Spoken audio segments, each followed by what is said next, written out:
Bonjour à toutes et à tous et bienvenue sur la chaîne Ingénieur IA. Je suis Zachary Souga et sur cette chaîne en fait on parle de l'intelligence artificielle et en fait je vous montre mon parcours en fait comment je m'y prends pour devenir ingénieur en IA. Donc je vais un tout petit peu agrandir pour que vous puissiez lire. Donc pour le moment, donc sur la chaîne en fait vous avez une playlist sur Python. Donc on va apprendre le langage Python. J'agrandis à nouveau. Donc, le parcours, c'est on fait du Python. Et après, on va voir tout ce qui est Git, GitHub. Donc, simplement, c'est un système de contrôle de version. On va voir également les structures de données et les algorithmes, du SQL, le langage SQL, des mathématiques incontournables en intelligence artificielle. On va voir comment préparer et visualiser les données. Donc, la préparation des données se fait avec Panda et Matplotlib. Et pour la visualisation, c'est avec... la préparation se fait avec Panda et NumPy et la visualisation se fait avec Matplotlib. Pour du machine learning, on va utiliser principalement du scikit-learn et pour du deep learning, on va utiliser PyTorch. Alors, pour mettre à disposition nos modèles, pour que d'autres personnes puissent interagir avec ces modèles-là, on va étudier en fait l'un de ces frameworks-là. Donc, on a soit Streamlit ou Flask ou Django. Par la suite, pour empaqueter tout ça, on va utiliser Docker. Et à partir de là, on va commencer à postuler pour des postes juniors ingénieurs en intelligence artificielle. Si c'est quelque chose qui vous intéresse, vous vous abonnez et on fait le parcours ensemble. Bonjour à toutes et à tous et bienvenue dans cette nouvelle vidéo. Nous allons parler de la logique conditionnelle. Donc, logique conditionnelle. Ok. C'est quoi la logique conditionnelle? En Python, la logique conditionnelle fait référence à l'utilisation de conditions pour décider quelles parties du code seront exécutées en fonction de certaines valeurs ou situations. Cela repose principalement sur les instructions comme if, elif et else. C'est pas comme ça qu'on écrit else et else. C'est comme ça. Alors, jusqu'à présent, lorsqu'on voyait en fait nos structures de données, que ce soit les listes, que ce soit les tuples, que ce soit des sets, en fait, par exemple, on avait par exemple une liste des nombres. Par exemple, on avait 1, 2, 3. Et après, si on souhaitait par exemple afficher le chiffre 1, on pouvait par exemple faire ceci, nombre. Voilà, et on faisait print ici, comme ça. Et ceci, en fait, en sortie, nous donnait 1. Regardez, ce qui se passait, en fait, c'est que c'est cette ligne-là qui était d'abord évaluée. Après cette ligne-là, donc cette ligne-là en 1, après celle-ci, ainsi de suite. Donc, c'était assez procédural jusqu'à présent ce qu'on était en train de faire. Maintenant, avec la logique conditionnelle, on peut ne pas exécuter certaines parties de notre code. Ok, je vais vous le montrer. D'abord, comment ça fonctionne? Alors, if, c'est en anglais, donc c'est si en français. Elif, vous pouvez aussi, c'est else if. Sinon, c'est sinon si. Et en français, et else, c'est sinon. Je fais n'importe quoi. Ok, c'est sinon. Alors, comment ça fonctionne? On va baisser un tout petit peu. If, en fait, il va vérifier si une condition est vraie. Si oui, le bloc de code associé est exécuté. Faites attention, retenez bien, si en fait notre condition ici est vérifiée, on a un bloc de code qui va être exécuté. Elif, pour else if, ajoute une autre condition à vérifier si la première est fausse. Donc ça, c'est la première condition à vérifier. Si celle-ci est fausse, dans ce cadre-là, on aura cette condition-là à vérifier. En troisième lieu, else. Le else fournit un bloc de code à exécuter si aucune des conditions précédentes n'est vraie. Donc si ici, notre condition n'est pas respectée, mais également ici, dans ce cadre-là, notre else va être exécuté. Donc, on va voir un exemple. On va tracer comme ça.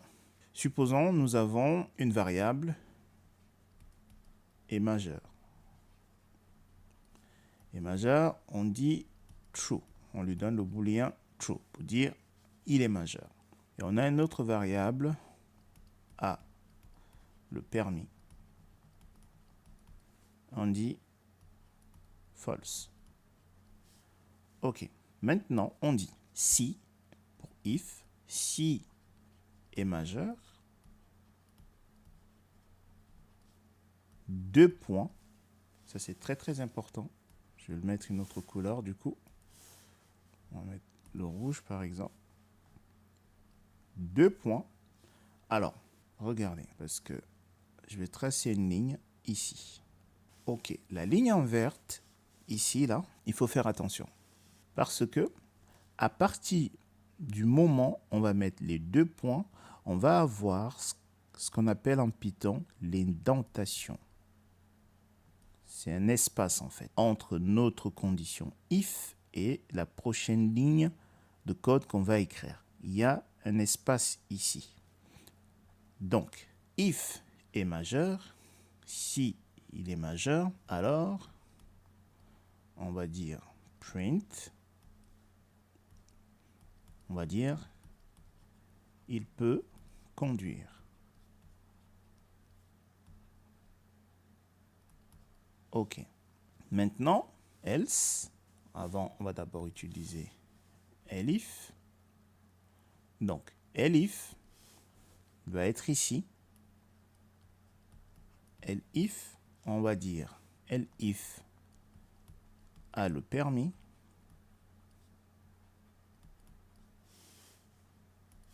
Deux points. On va remettre notre ligne là, histoire de bien respecter tout ça. Indentation. Et on va dire print. On va peut-être dire il doit avoir une voiture.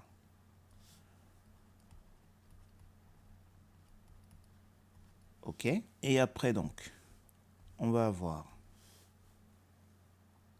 else ici, deux points. Donc on va le mettre en rouge. Else, deux points. Et du coup, ici, on va avoir à nouveau l'indentation dans le vide. On va dire else print. Alors le else, ce qu'on a dit, c'est que ici, en fait, cette condition-là n'a pas été respectée, celle-ci n'a pas été respectée. Dans ce cadre-là, on exécute le bloc else. Else ici, on peut dire tu n'as pas le droit de conduire, par exemple.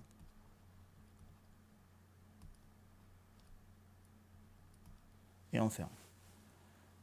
Donc, ici, si on récapitule, notre variable, ici, est majeure et true. Donc, c'est vrai. Donc, ici, qu'est-ce qui va se passer? En fait, on va faire if est majeur. Donc, c'est true, c'est vrai. Donc, ce bloc-là, ce bloc de code, va être exécuté. Très bien. Mais pas, elif ne sera pas exécuté, else non plus. Donc, supposons du coup qu'ici, à la place du true, là, on a false. Ok, qu'est-ce qui va se passer? Il va donc faire if est majeur, là c'est false, c'est pas true. Bah, du coup, ce bloc-là ne sera pas exécuté, ce bloc-ci ne sera pas exécuté. Du coup, il va tester ici, il va dire elif a le permis, c'est false, il n'a pas le permis, donc ce bloc-là non plus ne sera pas exécuté. Et du coup, en fait, il va nous afficher « Tu n'as pas le droit de conduire ». Ce bloc-là sera exécuté. Ok, très bien. Donc, voici ce que je voulais partager avec vous pour cette introduction-là aux logiques conditionnelles. Donc, comme d'habitude, nous allons nous rendre dans PyCharm pour pratiquer ce qu'on vient de voir. Nous voici donc sur PyCharm. Nous allons continuer avec nos logiques conditionnelles. Donc, on va déclarer une variable, donc est majeur, comme ça, et on va dire true. Il est bel et bien majeur. Donc, une deuxième variable a le permis, comme ça,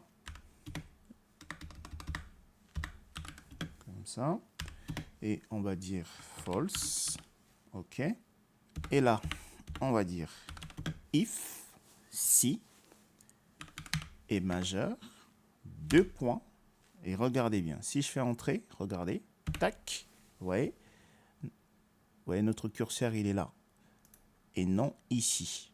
Je le refais, deux points, ici, le curseur est ici.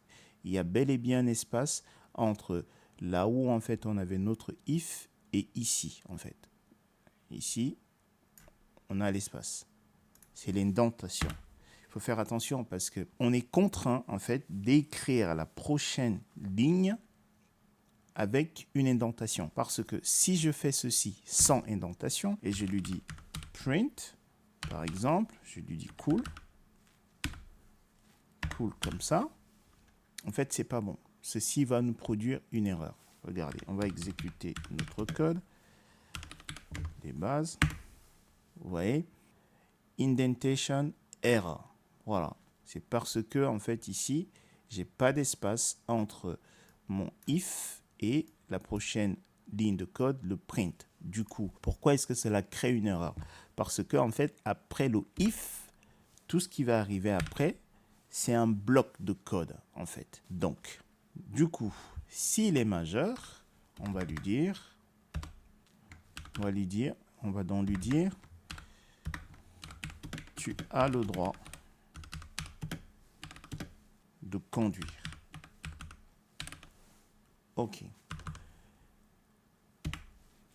Et regardez, si on fait elif, ici, on est au même niveau que notre if. Il n'y a pas d'indentation. Ça veut dire qu'en fait, si vous faites elif comme ça, ça pose problème. Hein. Il doit être au même niveau que le if. Elif, donc la deuxième condition, elif, cette condition-là sera exécutée si et seulement si cette condition-là est fausse. Donc, elif, on a dit, a le permis, deux points. En fait, ici, lorsqu'on fait elif a le permis, ceci va être exécuté, en fait, si a le permis est true, ce qui n'est pas le cas, parce que pour le moment, il est à false. Donc, a le permis, on va dire print, donc, et quel message, on va dire, par exemple, il doit avoir une voiture. Et enfin, on va avoir else, deux points, et regardez bien, lorsqu'on a fait si, donc if, on a mis une condition. Elif, une condition. Else, il n'y a pas de condition. C'est else, deux points. Else, print, tu n'as pas le droit de conduire. Donc, qu'est-ce qui va se passer ici? Donc ici, il va tester si la variable est majeure et true, c'est le cas, donc il va exécuter ce bloc de code-là. Par contre, elif, ce bloc de code-là, ne sera pas exécuté, ni ce bloc de code-là. Donc on va exécuter. Vous voyez bien, tu as le droit de conduire. Il nous a affiché. Si on met false, regardez, qu'est-ce qui va se passer? Du coup, il va checker en fait si si est majeur est vrai, c'est pas le cas, c'est false. Donc ce bloc de code là ne sera pas exécuté. Il viendra ici par la suite parce que comme je vous l'ai dit en fait, on va vérifier cette condition là si et seulement si cette condition est fausse. Donc ici donc il va vérifier à le permis, est-ce qu'il est vrai? Non, c'est false. Bah, du coup ce bloc de code là ne sera pas exécuté et celui-ci sera exécuté dans ce cadre là. Donc ici, en fait, si on exécute, il va nous dire « Tu n'as pas le droit de conduire ». J'ai oublié « Tu n'as pas le droit de conduire ». Donc on exécute. Voilà, tu n'as pas le droit de conduire. Par contre, si je mets à le permis à true, c'est pas comme ça, c'est un T majuscule. Voilà. Du coup, en fait, c'est ce bloc-là qui va être affiché. Il doit avoir une voiture. Donc, si on exécute, voilà. Il doit avoir une voiture. OK. Alors, regardez. Si j'ai une variable, on va dire âge, et je dis 18 ans. Ici, en fait, pour que on teste en fait si notre, on va dire, si la personne est majeure, on va dire par exemple âge supérieur ou égal à 18 ans. On verra tout ça par la suite, hein. Donc pour le moment, c'est juste pour vous montrer. Alors, ceci en fait retourne true. Pourquoi? Parce que la variable âge, on a assigné la valeur 18 et on teste en fait si âge est supérieur, c'est pas le cas, mais est-ce qu'il est égal à 18? Oui. Donc ceci en fait, cette condition nous retourne true. Donc on peut faire ceci, si on fait âge true,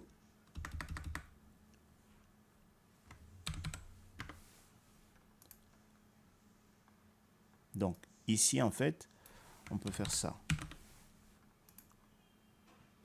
Mais il faut toujours tester une condition. Donc, on va refaire âge supérieur égal à 18. Donc ici, on va remettre notre 18 et on sait que cette condition-là nous retourne true. Et donc, il va nous afficher ceci. Si on exécute, voilà, tu as le droit de conduire. Ok, voilà ce que je voulais partager avec vous dans cette vidéo. Dans la prochaine vidéo, nous continuons à parler de nos logiques conditionnelles. Portez-vous bien et n'oubliez pas, pratiquez, pratiquez, pratiquez. Peace.